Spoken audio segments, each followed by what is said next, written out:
اعوذ باللہ من الشیطان الرجیم بسم اللہ الرحمن الرحیم رب اشرح لی صدری ویسر لی امری واحلل عقدۃ من لسانی یفقہوا قولی۔ لاکھوں کروڑوں درود نبی پاک صلی اللہ علیہ وسلم پر اور ان کی آل پر۔ جیسا کہ ہم پچھلی ویڈیو میں صلاح الدین ایوبی کے بارے میں کچھ جاننے کی کوشش کر رہے تھے، ہم اسی کو اس ویڈیو میں جاری و ساری رکھیں گے۔ نور الدین زنگی نے شیرکو اور نجم الدین کی خدمت کے صلہ میں دونوں بھائیوں کو دمشق میں بڑی جاگیریں دے رکھی تھیں۔ نجم الدین ایوب کا نامور بیٹا صلاح الدین ایوبی، جن کے بارے میں آپ کو بتانا چاہتا ہوں، اس وقت صرف 9 سال کے تھے۔ وہ ایک قانون پسند، خاموش طبیعت اور مذہب سے دلچسپی رکھنے والا لڑکا معلوم ہوتا تھا۔ صلاح الدین جامعہ دمشق میں علماء کے وعظ سننے میں زیادہ وقت گزارتا تھا۔ اس کے والدین اپنے بیٹے کے اس رویہ سے بہت مایوس تھے۔ شیرکو نے جس وقت صلاح الدین کو سلطان نور الزنگی کی خدمت میں پیش کیا، اس وقت اس کی عمر 17 سال ہو چکی تھی۔ صلاح الدین نے اس وقت تک سوائے فوجی تربیت حاصل کرنے کے کسی جنگ میں حصہ نہ لیا تھا، مگر جب نور الدین زنگی نے اس نوجوان کو دیکھا تو نامعلوم اس جوان میں کیا نظر آیا کہ اس نے صلاح الدین پر خصوصی توجہ دینا شروع کی اور اسے حکم دیا کہ وہ یعنی صلاح الدین خود کو اس کے سلطان کے روپ میں ڈالنے کی کوشش کرے۔ سلطان نور الدین زنگی امیر زادے صلاح الدین کو سلطان کے پیکر میں ڈالنے کی ہدایت دے کر اس کی طرف سے ایسے غافل ہوئے کہ آئندہ 10 برس تک پھر صلاح الدین کا نام تاریخ کے صفحات میں کسی جگہ بھی دکھائی نہیں دیتا۔ یہاں تک کہ 1164 عیسوی کا سال آیا جب مصر میں ایک ایسا انقلاب آیا کہ وہاں کا وزیر سلطنت دمشق آیا اور سلطان نور الدین زنگی سے فوجی مدد طلب کی۔ مصر پر صدیوں سے ایک ایسے خاندان کی حکومت تھی جو حضرت فاطمہ کی نسل سے ہونے کی وجہ سے بنو فاطمہ کہلاتے تھے۔ اس طرح بغداد میں اہل سنت کی خلافت عباسیہ اور قاہرہ میں خلافت فاطمیہ یعنی اہل تشیع کی خلافت تھی، مگر اس دور میں بغداد کے عباسی اور قاہرہ کے فاطمی خلیفہ صرف برائے نام خلیفہ ہوتے تھے۔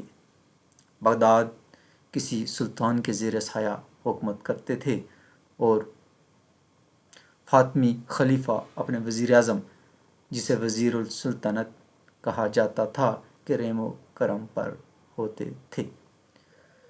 سلطان نور الدین کا بغداد کی عباسی خلیفہ سے تعلق تھا، اس لیے سلطان نور الدین فطری طور پر قاہرہ پر قبضہ کر کے فاطمی خلافت کے بجائے وہاں بھی عباسی خلافت کا پرچم اڑانا چاہتا تھا، اور شاید اسی جذبہ کے تحت اس نے مصری وزیر سلطنت کو فوجی مدد دی اور مصری وزیر نے شامی فوج کی مدد سے اپنا کھویا ہوا اقتدار حاصل کر لیا۔ مگر اقتدار حاصل کرنے کے بعد مصری وزیر اعظم نے بے وفائی کی اور معاہدے کے مطابق مصری علاقے سلطنت دمشق میں شامل کرنے کے بجائے شامی امدادی لشکر اور ان کے سرداروں کو قتل کرنے کی سازش کی، مگر وہ بچ کے دمشق واپس پہنچ گئے۔ سلطان نور الدین نے اس سے بے وفائی کی یہ سزا دی کہ وہاں ایک بڑا لشکر بھیجا۔ شامی لشکر کے مصر پہنچنے سے پہلے ہی مصری وزیر سلطنت نے نصرانی شاہ ایما پر اور یروشلم کا بادشاہ جو تھا اس سے معاہدہ کیا اور اپنی مدد کے لیے عیسائی لشکر بلا لیا۔ ادھر شامی لشکر اسد الدین شیرکو کی سرکردگی میں مصر پہنچا۔ اس لشکر میں اسد الدین شیرکو کے ساتھ نوجوان بھتیجا صلاح الدین ایوبی بھی شامل تھا۔ نوجوان صلاح الدین مصر آنے پر کسی طرح تیار نہ ہوتا تھا اور اس کا چاچا اسے زبردستی اپنے ساتھ لایا تھا۔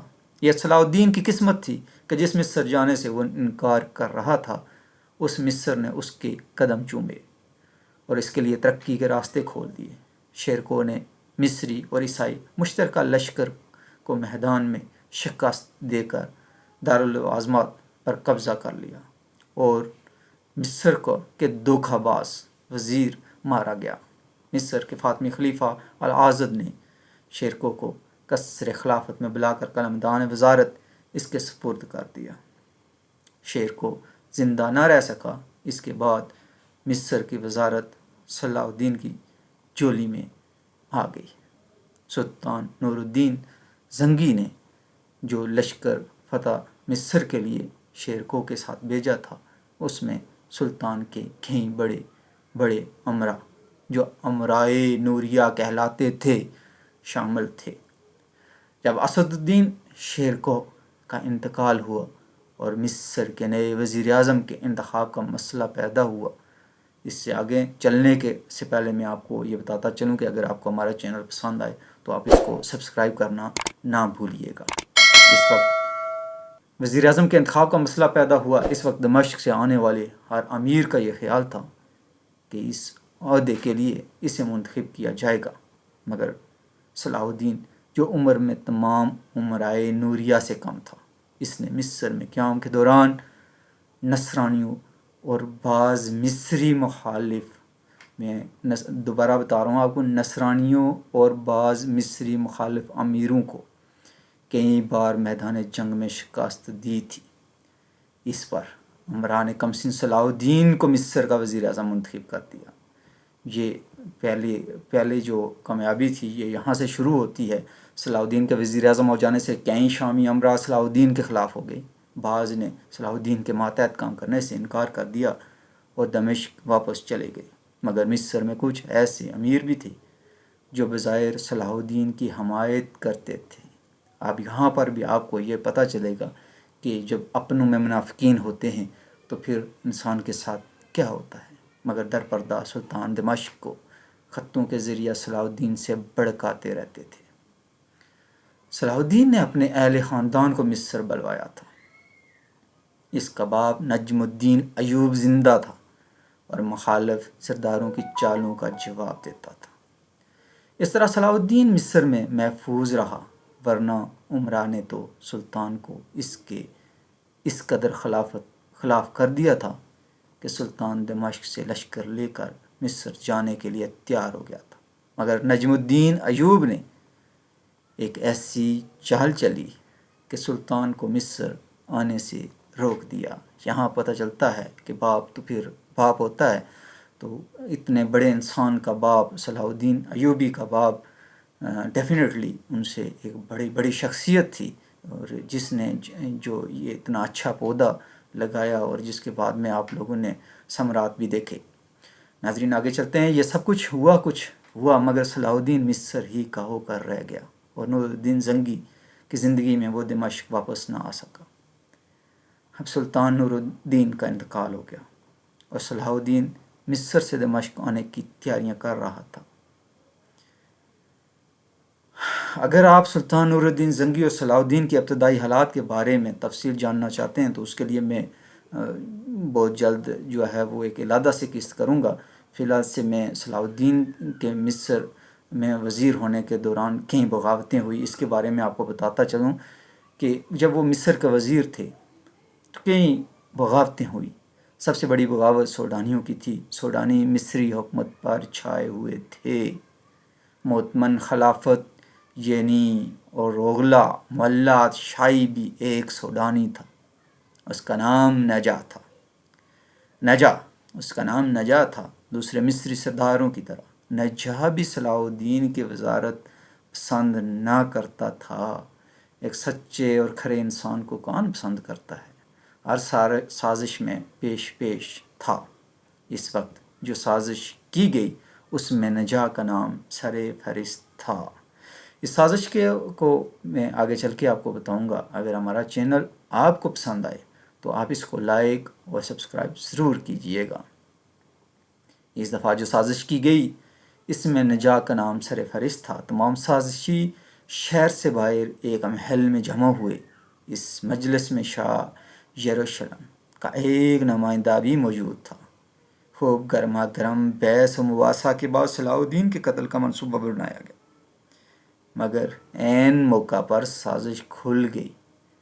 کچھ سازشی معزول ہوئے اور کچھ قتل ہو گئے اور باقی گرفتار کر لیے گئے۔ ناظرین، تو یہاں پہ یہ پتہ چلتا ہے کہ مسلمانوں کا جب بھی کوئی حکمران، مسلمانوں کا جب بھی کوئی بادشاہ سر اٹھانے لگا تو اس کو قتل کرنے کی سازشیں کی گئیں۔ شہر میں اتنا بڑا انقلاب آیا، شاہی محلات کا پرسکون ماحول میدان جنگ میں تبدیل ہو گیا۔ مؤتمن الخلافت، جسے مصر کا سب سے زیادہ طاقتور انسان سمجھا جاتا تھا، صرف وہی نہیں بلکہ اس کے ساتھ مصر کے بہت سے جلیل القدر امراء بھی موت کے گھاٹ اتار دیے گئے۔ کہاں ایک انسان کی تدبیر اور ایک اللہ کی تدبیر، جو صلاح الدین ایوبی کو قتل کرنا چاہ رہے تھے، وہ خود موت کے گھاٹ اتار دیے گئے۔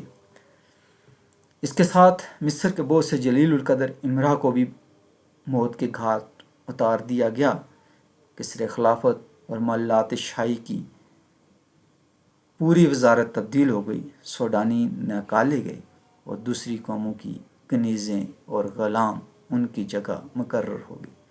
یہ تبدیلی ناممکن معلوم ہوتی تھی، لیکن پرعزم وزیر اعظم صلاح الدین ایوبی کے لیے ہر ناممکن چیز ممکن ہو گئی۔ اس نے مصری حکومت پر اپنے قدم جما لیے۔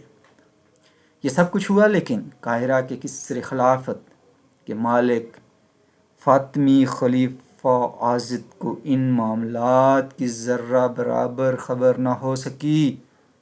حالانکہ یہ حقیقت تھی کہ حریم خلافت کے بڑے اور چھوٹے ہر خادم اور ہر کنیز ان تمام اہم تبدیلیوں کا علم تھا، لیکن ان کی زبانوں پر تالے لگا دیے گئے۔ بلکہ یوں کہنا چاہیے کہ حریم خلافت کے ہر فرد و بشر نے خود اپنے مفاد میں اپنی زبان بند کر لی تھی۔ وہ سب کو خلیفہ محترم کو اصل حالات سے آگاہ نہ کرنا بھی ایک مجبوری تھی، کیونکہ اس میں ان کا اپنا مفاد تھا۔ اور سامعین،